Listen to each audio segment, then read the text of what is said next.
When I was young and reckless, I used to drink pretty heavily sometimes. I have no idea how it was that I never got pulled over. Because there were many nights when I ended up in the parking lot of my apartment complex and had no idea how I got there. One night, I was so drunk that I tripped and fell on the railroad track as I staggered back to my car. I tried to get up, but I couldn't keep my balance and just flopped down between the wooden ties and rocks like a freshly caught trout. About the time I was thinking of just sleeping right there, I was suddenly enveloped by a bright light and heard a train whistle. I looked up and saw a giant engine coming at me, signaling my imminent doom. In a panic, I tried again and again to get up, but I couldn't. I finally regained enough control of my body to crawl away about 10 seconds before I was crushed by its steel wheels. Later that night, when I sobered up, I made a promise to myself. Never get drunk again. No. I didn't go to AA. I didn't go through any 12-step programs, and I didn't quit drinking. From that night on, I just drank responsibly. I never got drunk or even a little drunk again. Going out with the guys, I'd have 1 or 2 beers all night. On dates, I might have a glass of wine, but that was it. I'm still the same way today. I haven't had a high like that in over a decade. That's why I was surprised one night when my wife, Cora, and 2 of our friends, Brad and Susie Cunningham, seemed to be trying to get me drunk. I suspected there was some kind of bet going on. Someone was betting that they could get me drunk and someone was betting against them. I hoped my wife was the latter. We could always use a little extra money. The evening started out quite normally. 2 days before, Cora had informed me that she had invited the Cunninghams over for dinner. I wouldn't call them our best friends, but we had known each other for a few years and met up from time to time. Cora and I were still in the kitchen when she saw the headlights of their car hit the panoramic window in the living room as they turned into the driveway. "Honey, could you get the roast out of the oven while I go greet them?" Cora asked, untying the bow behind her apron. "Sure, honey, you go let them in, and I'll be there in a minute." I put on a pair of oven mitts and heard the muttering of the usual welcoming jokes coming from the hallway as I pulled the roaster out of the oven. I set it on the stove and checked to make sure everything was ready. I was on my way to the cheerful threesome when everything suddenly quieted down. As I rounded the corner, I thought I caught some whispering between the 3 of them. Of course, I had no reason to be suspicious yet. Hey, there will be no secrets in this house?" I joked. My hilarious comment seemed to take them all by surprise. "Hey, buddy," Brad replied, bouncing back first.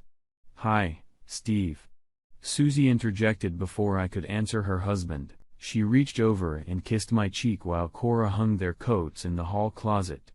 "Hey, what does a guy have to do to get a drink here?" Brad barked as we shook hands. Now I was a little puzzled. We'd barely said hello, and he was already pestering me for a drink. I was beginning to wonder if they already had a couple before they came in. "Just follow me," I replied. They all followed me into the study and took seats while I played host and prepared the drinks. I handed Cora and Susie each a glass of white wine.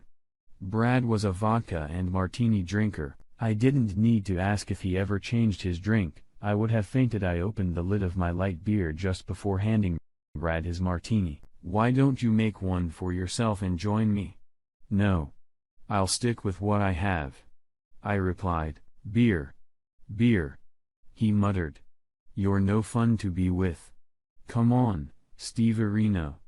Be a man today. Make yourself a real drink," he said, raising his martini to illustrate. "A real drink." Much to my surprise, Cora intervened. "Yes, honey, I don't think I've ever seen you with anything but beer before. Why don't you join Brad?" I looked at my wife dazedly. We'd never really talked about why I didn't drink much. I wasn't proud of the way I got smashed. Unlike some, I never considered drinking as one of life's major accomplishments, so I never discussed it with Cora. I didn't try to hide it from her. It just never came up in conversation. However, after 7 years of marriage, you would think she would know that I don't drink to get drunk. Her comment was my first hint that something was going on. Whatever it was It must have been what they were whispering about when they first walked in. That meant all three of them were in on it. My mind immediately went into search mode. What could they be planning? It must have something to do with my drinking or lack thereof. I came to the only conclusion that came to my mind. A bet. Since no one had ever seen me drunk before, I was sure that Brad had bragged that he could get me drunk, and Cora had probably bet him that he couldn't. But why was she encouraging me to drink? Maybe she just wanted to make sure Brad and Susie couldn't accuse her of cheating when it came time to pay up. Or maybe it was Susie who was betting in my favor. Maybe later, I said. It all seemed so strange. I needed time to think it over. I was beginning to really question whether my wife was in my corner at dinner when she tried to give me another beer before I was even half done with the first one. I decided the only way to figure out what the hell was going on was to play along, but how? I couldn't pour my beer down the drain and say I drank it. Too conspicuous, so I came up with a plan.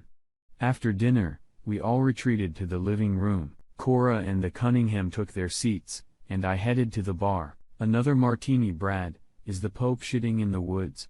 I guess that's a yes. I replied to the rude remark. You know, maybe I'll have a drink with you. I'll make a picture. I watched carefully as everyone looked over and smirked. It was then that I guessed that maybe they were all trying to get me drunk just to see if they could. That was all I could think of. Well, the joke would be on them. I was going to play it to the end. While everyone was talking and not paying attention to me, I prepared 2 pitchers, one with martinis and one with lemon water. If I put it in the martini glass and dropped an olive in it, no one would know anything. I put the martini on the counter and the other pitcher on the shelf behind the counter. As long as no one saw me pouring them, I was free. I brought another glass of white wine for each of the ladies and then went back for the martinis. Holding out his glass to Brad, I felt the stares of everyone present as I took a sip from mine. I wished I could start acting drunk immediately, but obviously they'd never buy it, so I had to stay calm for a while and let myself slowly become intoxicated. As we sat and talked, it didn't take me long to drain my glass. I stood up and walked over to the bar. Brad, another one. No. Thanks, Steve. I have some more, but you go ahead. Making sure no one was watching, I poured more lemon water, added an olive, and joined the group. I didn't want it to look obvious, so I spent a little more time on it. After another 20 or 30 minutes of conversation, Cora asked for more white wine. Yeah. Me too. Susie said, you could make another round for all of us divers. Brad added. Once again, I poured drinks all around. I'd only had 1 beer so far, but everyone thought I'd had 3 martinis on top of that. It was time to start showing some effects. I deliberately started talking a little slower, even stopping a couple times to gather my thoughts. Over the next hour, I had 2 more against everyone else's 1. By then, I had let my eyelids droop and slurred my speech. For a few minutes, I just sat in silence, shaking my head up and down. I needed to make it believable, so I struggled to get to my feet, staggered over to the bar, and poured myself another one, then recoiled and plopped down on a chair. I finished it in 3 gulps before I finally closed my eyes and let my chin fall to my chest. That's where I stayed. I heard Susie's voice first. Had he fallen asleep? Cora started shaking my shoulder. Honey, are you okay? He blacked out like a light. I heard Brad's voice. I knew I could get him drunk under the table. I am not sure this is going to work. Cora said. Of course, it'll work, honey. When he wakes up tomorrow thinking we had sex together, he'll feel guilty as hell. You know him. He'll be devastated. That didn't sound like any kind of bet to me. I sat perfectly still and listened. That's the thing, Susie. I just can't do that to him. Come on, Cora. I heard Brad's voice say. You can't back down now after all this. No way. Yeah, Cora. Come on. So far, the plan has worked perfectly. Later tonight, we'll take some of Brad's cum and smear it all over Steve's cock. He'll never know it wasn't his. He'll be completely convinced that we had sex. Once he thinks we've already slept together, Brad is convinced that he can only talk him into swapping again the next time he's sober. We talked about this, Cora. Yeah. I know, but talking about it and actually doing it are two different things. Okay. The only decision I had to make was whether I wanted to fight for my marriage or dump Cora on her ass. Her voice sounded like she was backing down. I could give her the benefit of the doubt, just open my eyes and stop everything in its tracks. The problem was I always wondered if she'd go through with it. That little unanswered question will haunt me until the day I die, so I'm going to pretend a little longer and see what she's going to do. If she decides to go any further, I'll throw her out along with the other two. I noticed someone getting up from the couch and then I heard Brad's voice.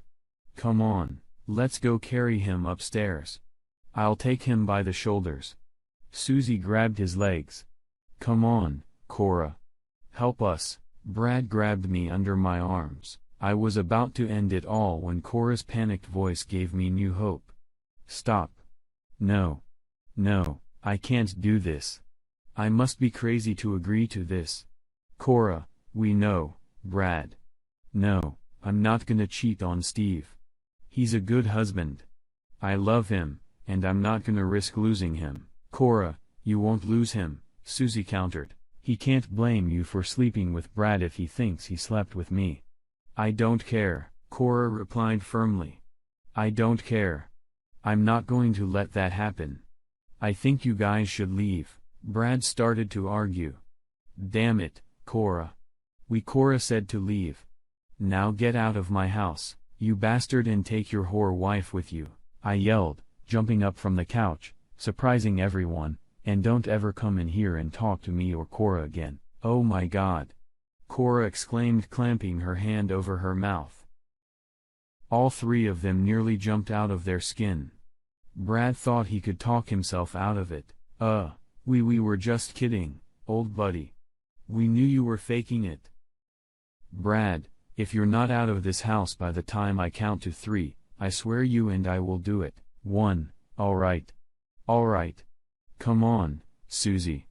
Let's go. I looked at my wife, whose fear showed as salty drops of moisture dripped from her eyes and ran down her cheeks. If you wanna go with them, go right now.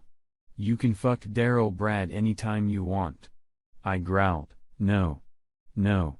She said, shaking her head. Please, Steve. I'm sorry. I'm so sorry. I would never have gone for this. But you did talk about it, didn't you? She knew I'd heard every word they said, and she couldn't deny it. She just looked at me, begging for mercy with her weeping eyes. Have you had sex with them before? No. No. Never. I swear, she exclaimed firmly. For a few seconds, I stood there staring at her.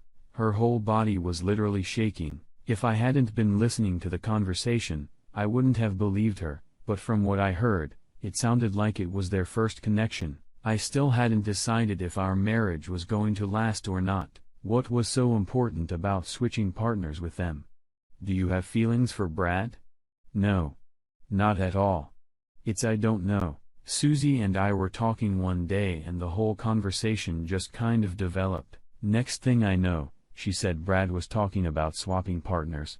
And you agreed to that? It was a statement, not a question. Well, not right away. I said you'd never agree to it. Then Brad hatched the plan. Susie and I talked about it a few more times. Hell, it seems like every time we get together, that's all we talk about. So it's Susie? You wanna have sex with Susie? No, Steve. It's not. What then? I asked, raising my voice. I'm trying to figure out what the hell would make you do something like that. I saw her face crinkle at the direct question.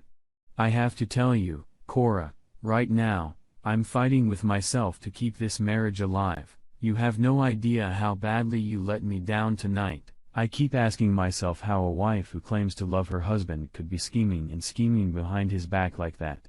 You said it yourself. If your plan had worked, I would have been devastated to think I had deceived you. It's not something you only realized tonight. It's something you knew all along while you were planning your dirty little betrayal.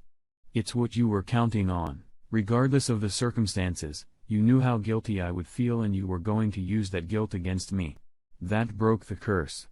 Cora burst into tears, covering his face with his hands. I'm not made of stone.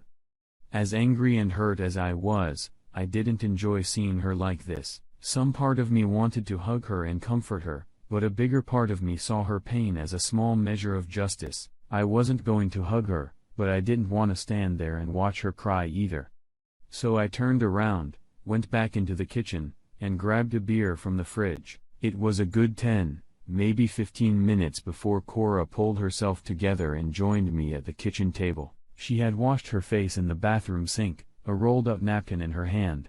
She raised her head and looked at me from across the table. It seemed like she wanted to say something, but just couldn't utter it. I waited a few moments, but I had questions I needed answered. When it didn't look like she was going to volunteer anything, I started again. I'm going to ask you something, and I want you to think about the answer before you just blurt it out.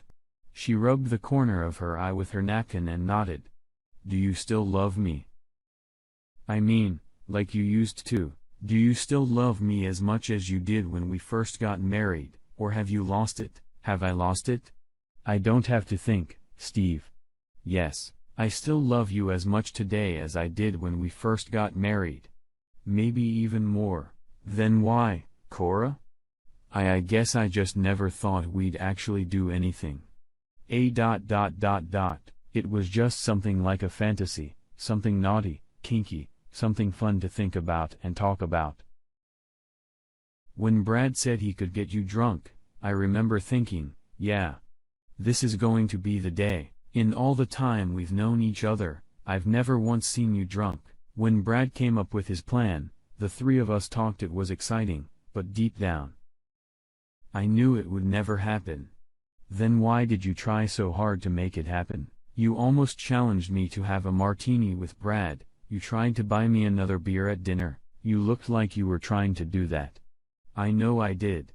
I don't know. I guess some part of me wanted to see if we could really do it, but I would never go for it, Steve. Honestly, when it came to me what we were really going to do, there was no way I was going to do that to you. You have to believe that, Steve. I really love you. I could never hurt you like that. She sobbed. I think the pain of betrayal has almost blocked that part of my mind. She didn't go through with it. When it came down to it, she backed off. That's the only reason I haven't walked out the door yet.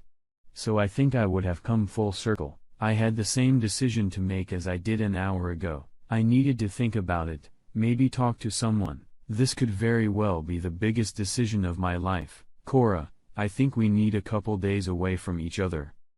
I'm going to check into a motel where I can be alone for a while and think. Steve, please don't do this. I'll give you some space. I'll be quiet, and I won't bother you, but I need you to be with me. No. I need time to really look at our marriage. Truly loving spouse would go behind her husband's back and plan something like this. You said it was fun and exciting. That's what worries me, Cora. Even if you didn't go for it, how could it be fun to plan such a betrayal against the person you love? No. I'm not buying it. I've tried to put myself in your shoes. I would never plot to hurt you even if I didn't intend to. It wouldn't give me any pleasure to come up with a plan behind your back, and I sure as hell wouldn't find it amusing. Cora was sobbing so hard. I wasn't sure she even heard what I'd said. I needed to get out of there. I gathered some things and went back to the kitchen with my suitcase in my hand. She was trying hard not to cry.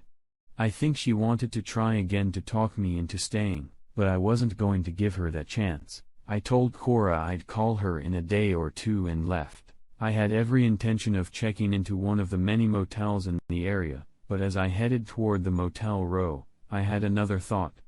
I was originally from a small town in Indiana, about 80 miles from where I now lived. My mom had died a couple years ago, but my dad still lived in the house I grew up in. I always thought he was a pretty smart guy. I changed my route and pointed the car toward the expressway. Even with little traffic, the winding county roads in Indiana were slowing me down. I was so busy with my own problems that I didn't even think about the time. When I pulled into Dad's driveway, There were no lights on in the house. I pulled my cell phone out of my pocket and checked. It was almost 2 in the morning. I wasn't sure what I was going to do and was about to decide I was going to sleep in the car until morning when I saw the lights come on. A couple minutes later, the porch light came on. By the time I got to the door, he had already opened it. "Son," he said, shocked. "What's going on? Someone got hurt?" "Cora." "No. Not really, Dad. Physically, she's fine, but well, we've had some problems. I wanted to talk to you, but I'm really tired. Is it okay if I sleep here tonight?" "Sure," he replied. "You know where it is?" We both went to bed. I didn't realize how tired I was. Between the stress and the long drive, I think I fell asleep before my head even touched the pillow. The first I remembered after I laid down was the smell of fresh coffee the next morning. Dad had already showered and dressed when I followed my nose into the kitchen. He was waiting for me at the breakfast table. I stumbled over to the counter, grabbed a cup from the cabinet, and poured myself some Colombian before joining him. "Dad, how did you know I came here late last night?" It was downright creepy. We were having some trouble with the kids in the neighborhood. They were shooting out car and house windows with shotguns. I guess I was sleeping with my ear open and didn't even realize it. "I heard you pull up before I even turned off the engine." I just shook my head. For as long as I can remember, there's always been a gang of local hooligans causing trouble of one sort or another. Of course, there was a time when I was probably considered one of them. "Are you ready to tell me why my son ended up in my driveway at 2 in the morning? It was my father. Right to the point." I nodded my head and took a sip of black gold. "Cora and a couple friends tried to do something to me last night that I just can't believe she did something like that." He didn't say anything. Just waited for me to continue. "She and a married couple, we know, tried to get me drunk.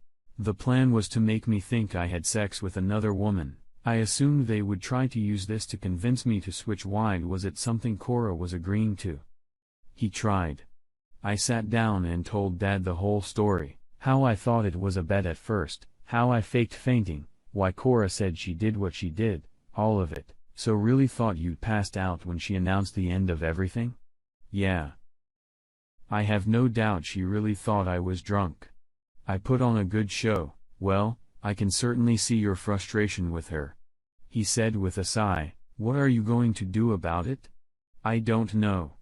That's why I came here to talk to you. I just find it so hard to believe that she would take any pleasure in plotting against me like this. I guess I wonder if someone who really loves you could do it." I could almost see the wheels turning in his head as Dad stood up and poured himself another cup of coffee. He was still in thought when he came back and sat down again. Had she ever done anything like this before? No. This was completely unexpected. "As far as you know, she's never cheated on you. Right?" "That's right. You know me, Dad, I believe in fidelity. I would never tolerate cheating." He was still thinking. "Do you have any idea how many second chances you've been given in your life, son? So you think I should give her a second chance?" He took a sip of his newly poured drink. "People aren't perfect, Steve. We all have our flaws.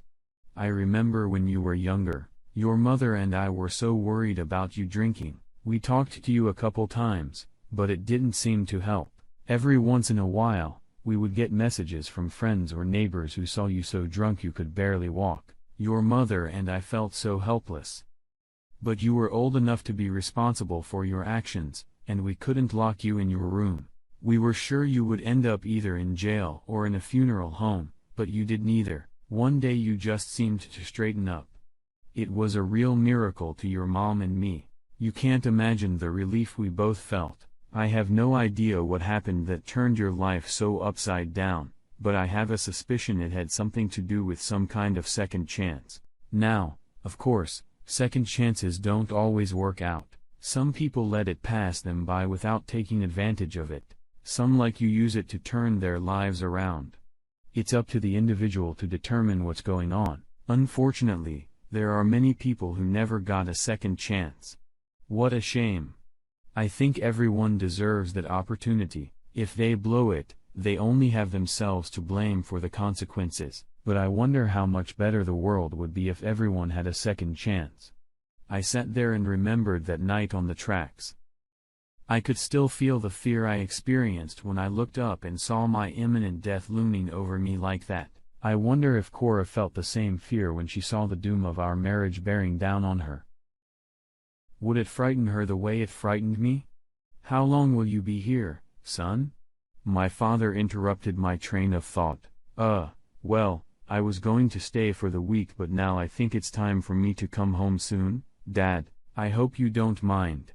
"Not at all," he replied with a smile. We sat down and talked some more about other things. A little later, I helped him with some yard work, but I was heading home that afternoon. I kept thinking about what my dad had said about second chances. If she hadn't spoken up when she did it and ended it all, I wouldn't have even considered it. But she did. However, it will be a while before I fully trust her again. Until then, I will remain vigilant. As I walked in, I was surprised to hear music coming from the study, so much for her sitting home alone and crying just as I had imagined. I startled her when I appeared in the doorway. She looked up and I saw her breath catch. I'm not sure what I expected to see. The music must have thrown me off. She was standing behind the ironing board, ironing one of my shirts and hanging 4 or 5 more. What the hell? I was going crazy out here all alone. "I didn't know when you were coming home or if you were coming home," she said, with sadness in her voice. I had to do something to try and take my mind off of my thoughts. The music helped, but I know. I felt closer to you by ironing some of your shirts. She looked at me expectantly. She was waiting for me to announce the fate of our marriage. The anxiety on her face was hard to miss. I could see her literally holding her breath. "I can't tell you how disappointed I am in you that you might find this exciting or even find any pleasure at all, and conspiring against me in any way just makes me cringe. Steve, I'm sorry. I know you're apologizing. I know," I said, interrupting her. "I didn't need to be any more. I'm sorry. You and I have never really discussed what we expect from each other regarding fidelity. I didn't think we'd have to do that. I always assumed you felt the same way I did. Now I'm wondering if you might be a little more relaxed about this topic than I am." I spent the night with my father. He asked me a question which I immediately answered to the best of my knowledge. But on the way home, I began to wonder, see, that's the problem with opening Pandora's box, Cora. It's like a judge who once took a bribe and got caught. Every case he ever ruled on is then called into question. People suspect that other decisions he has made in the past may have been the result of another bribe. My father asked me if you ever cheated on me. I said no. But now I'm not so sure anymore. Never. She objected firmly. Steve, I've never done anything with another man that I wouldn't do in front of you. I swear. I'll swear on the Bible in front of our pastor. I'll swear. I'll take a lie detector test. I'll do anything you suggest. Well, a lie detector is a possibility. I'll have to think about it. In the meantime, our marriage is on very shaky ground. Cora, I've lost not only trust, but respect for you. It's going to be up to you to get both back if you want this marriage to last. Do you? Now she was crying again. You mean, do I want this to go on? Yes. Of course, I do. Steve, I will never do anything like this again in my life. You're not the only one who's lost respect. I've lost respect for myself. Well, then consider this your second chance at a happy marriage. There won't be a third, so I pray you do your best. I will, Steve. And she did. She worked hard to regain my trust and respect. Some of us are lucky enough to face the unexpected consequences of our actions and get a second chance to redeem ourselves. I am one of those lucky ones. Cora is another. Brad and Susie were less fortunate. 7 months after our incident, I heard they were getting a divorce. I don't know why. I don't care. Neither Cora nor I ever spoke to them again.